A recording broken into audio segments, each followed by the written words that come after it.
সকাল থেকে কিছু খাই নাই, অনেক ক্ষুধা লাগছে, কিছু খাইতে দাও না। মা, আমার অনেক ক্ষুধা লাগছে, আমারও কিছু খাইতে দাও। আরে মা, আমি তোমার কোত্থেকে খাইতে তুমি কও মা?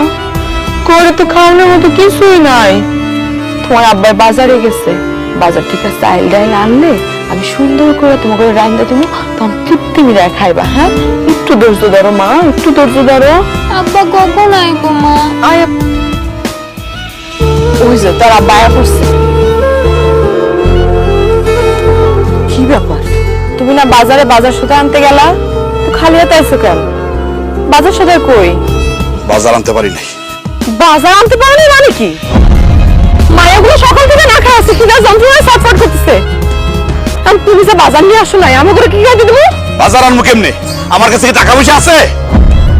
তারপরে তো দৌড়ে আমি বাজারে গেছিলাম, দোকানদারকে কইছি চাল ডাল নুন এগুলো বাকি দিতে, বাকি দিল না। তোর দোকানদাররা তোমার বাকি দিব কেন? তুমি কামাই রোজগার করতে পারো না? কামাই রোজগার করে নগদ টাকা দিয়ে বাজার আনতে পারো না তুমি? একদম চুপ, ঘরে নাই কথা গো।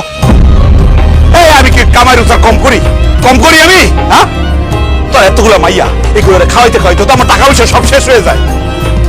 আমি আর কত টাকা কামাই করবো, কত খাওয়াবো তো করে? হ্যাঁ, এরপরে তো মনে হচ্ছে তোর মায়াগুলো খাওয়াইতে গেলে আমার রক্ত কিডনি যা আছে সব বেঁচে দিতে হইব। খায়ও এক একটা গাম লবিরা। এই খবরদার, আমার মাইয়া ঘরে তুমি খাওয়ানোর খোটা দিব না কিন্তু। খাওয়ানোর খোটাতে মনে তো কি করবো? এতগুলো মায়ের জন্ম দিছিস কি লেখা? বাড়িতে এইগুলো দেখলে